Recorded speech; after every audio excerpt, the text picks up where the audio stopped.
a record of their proceedings. So I think 1640 or so, we have a continuous record of at least two lodges. One Scottish lodge in Scotland and one Scottish lodge in England, which Lord Kivling and the other name I will tell you when I come across that. So the record of minutes of the proceedings of the lodges right from early 17th century. So you have complete details of those lodges coming forward. This is all before the formation of Grand Lodge of England. And these four lodges also were existing before that. And they were not these four lodges, many other lodges. So the formation of the Grand Lodge of England was coming of them together. It was not the event of start of Freemasonry. The Masonry already existed. As I said, the Regius poem and other from Freemasonry, the continuous record of Lord Kivling and other lodges were there to prove that the lodges existed, and it was at this point in time that they came together. So, much later. I'll come to that. Yes. You can have a copy from me. You can have, so in the net also perhaps you can get a copy. I would strongly advise those who want to understand the present stages of Freemasonry to read this out. It will be very, very interesting. Then, in 1723, by Dr. Adelson, who was Grand Lodge of Scotland and an English Mason. So, coming from Scottish family and an English Mason, and Scottish had a better tradition of Masonic history, written history than English. English did not have any Masonic history at that point in time. Scotland had continued unbroken for a long period of time. So, he was drawn as a resource person for writing the Constitution, and that really changed the way you look at Masonry. Once you have a codified structure, things became pretty easy. And then, in 1725, the Ireland Land Lodge was formed. 1725. Third degree was introduced in Masonry in 1725. In 1725, which is to be entered apprentice in fellow crafts alone. You can, if you read the third degree and second degree very carefully, you will find some minor contradictions that I have noticed between the two. Because it was an add-on degree which was added much later to the Masonry, which consisted of only second 2 degrees. 1730 was a disaster period for Freemasonry when Pritchard, an ex-Mason, published a book called Masonry Dissected, and he threatened to kill Masonry by coming out with a book of ritual, making it, publish it and making it available to the outside world. The book came as a very startling a big shock to Freemasonry, and I have the book with me. It's a published material, you can always read it, and in fact, for the later historians, it becomes a very important document. We don't have much of Masonic history of this written by somebody with an ulterior motive. Still, it speaks a lot about how Masonry would have evolved over a period of time, and it is interesting. It is interesting. If you want to read the Masonic history, I would strongly advise you to read the Pritchard's Masonic Masonry Dissected. You can find interesting things. It was at this point in time that English Masonry decided that it was time to change the sign, token and the words of recognition of the degree as they have become known to the outside world. You can see interesting things here. That Masonry decided to change the basic modes of recognition since they felt that they had been hit below the belt by somebody who had come out and published an account of something that was not expected to come from somebody who had been a Mason. And they changed the methodology suddenly. And it proved disastrous for the period and for the period. The American, and it was at this point in time when the Industrial Revolution was taking place in the Europe. And the call for charity was coming from all over the Europe. And the Grand Lodge of England was wholeheartedly giving charity to the people who had been displaced with because of the Industrial Revolution. Suddenly you find that new jobs coming in, but the artisans who were suddenly left with no jobs were applying the charity, and it was at this point in time that a lot of money was needed and was being given by the premier Grand Lodge of England to the families of the Freemasons. And suddenly when this was changed, the change was not communicated as would happen during the ancient era now, was not communicated properly to the Scottish, to Irish and to the American Freemasons. And suddenly there was a disconnect between the English Masonry and the Masonry around, and the Scottish and the Irish were not able to apply for arms charity to be given by Grandmother of England. It certainly was the most respectable Masonic body in the world. And this kind led to a lot of discontent and a lot of disharmony between different lodges in Freemasonry. And it was at this point that I told you 1400 different orders sprung up. Because people started experimenting with different aspects of Masonry, new innovations started coming in, independent bodies started coming in. They started claiming to be better than the female landlord of England, which was a confused lot because which had suddenly changed everything that was the landmark of the order. And what flourished was what is called the ancient Freemasonry. The new order which came up called itself the ancients, because they decided to maintain the ancient landmarks of the order as it is without any changes, while the female landlords of England started being called as the moderns because it was changing things. And there was a big fight. The difference became glaring over a period of time, and it became difficult to reconcile. And the English Masonry was split into two different branches, the ancient and the modern.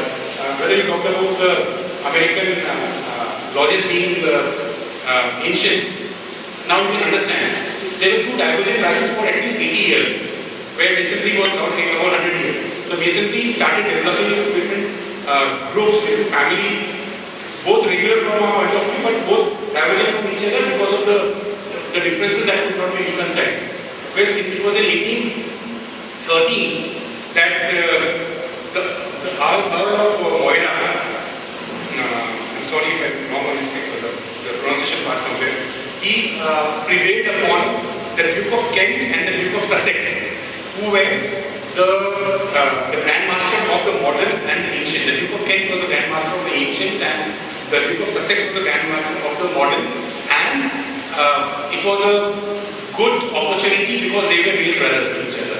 So it was in 1813 that these two Grand Masters, who happened to be brothers to each other, were prevailed upon by somebody who had authoritative control over both of them, and suggested them that they reconcile the difference, and instead of Masonry dividing into two branches, come together, reconcile the difference, have a common ritual, and have a common Masonry.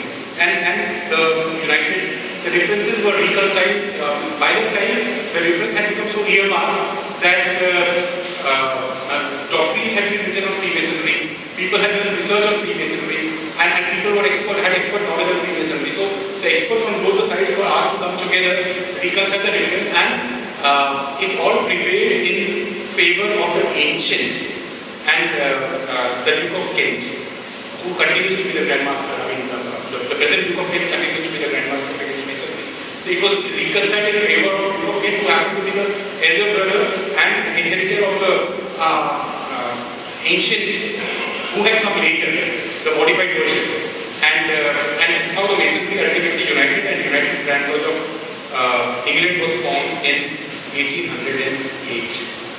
I think that explains lots of diversions that would have taken place, lots of different rituals that came into Freemasonry, and so which may look like your own ritual book actually, but it's a public document, available to the public. In the US,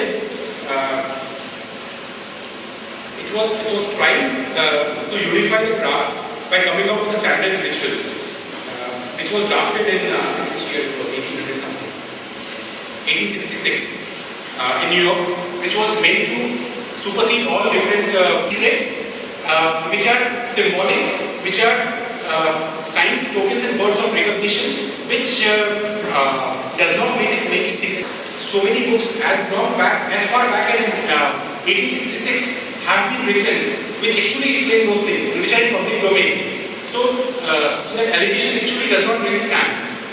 See, look at this. I think this would be a worthwhile study. What we do in the lodge is never known to the outside world. A book which is published, printed, circulated, and is being reprinted even now. The place where United Grand Lodge of England exists. And then there were subsequent Grand Lodges. I know running short of time, very quickly. This I have taken from the website of Grand Lodge of India and from other sources which I could come across. Find out the history of Indian Freemasonry. This is not from Grand Lodge of India, other Merkel, I think, Grand Lodge of India.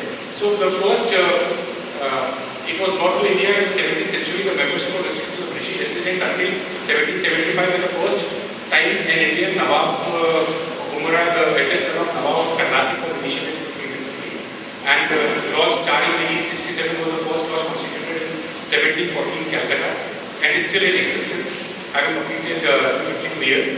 The Grand Lodge of India, we know, was consecrated in 24th November 1961. The first Lodge of India is very interesting. I found, I would like that to have interest for all of us to know. Full details regarding the first Lodge are preserved in the minutes of the Grand Lodge of London, in London, sorry.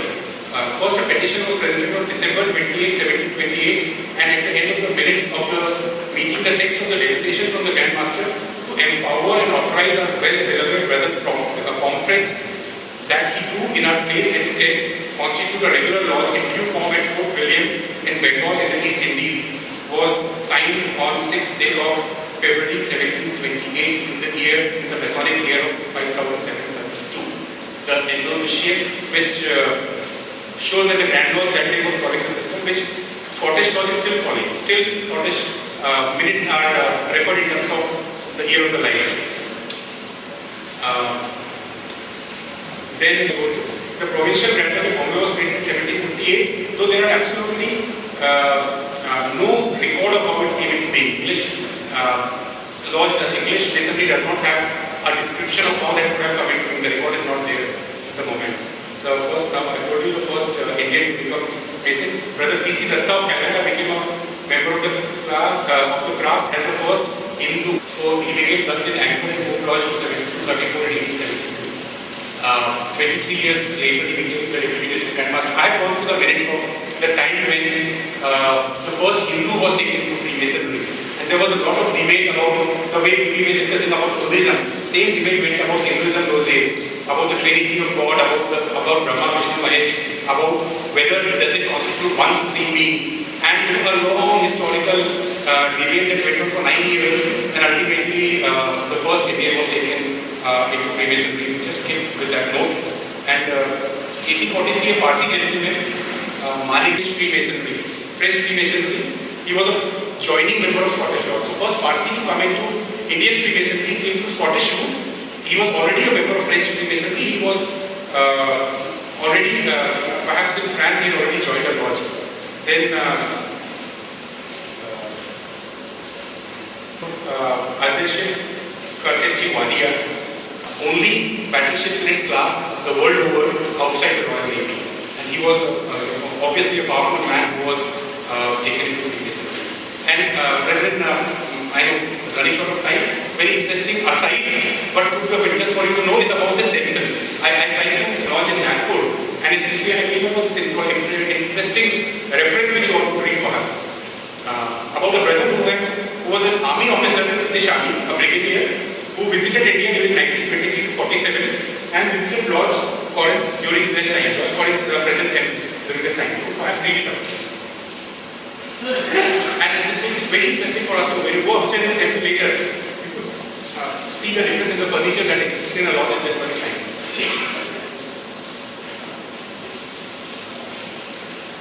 The part had only 3 chairs.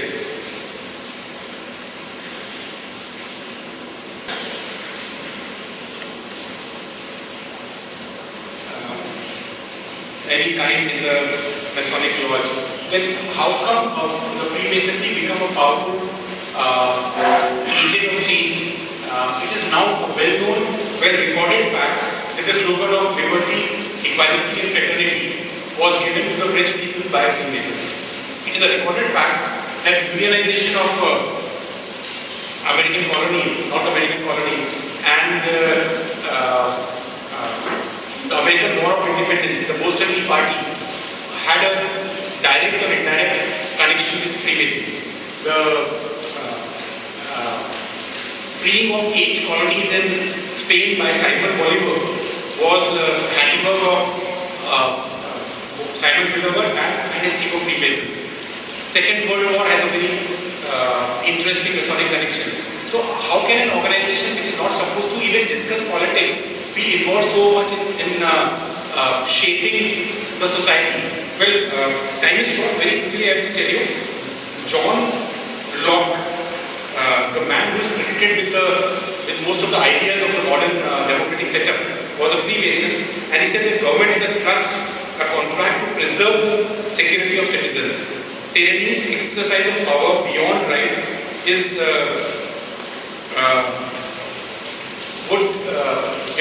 according to him, I just not have exact word, he said there is a proscription, there is a ordain, or there is an order to the Masons not to indulge in any political activity.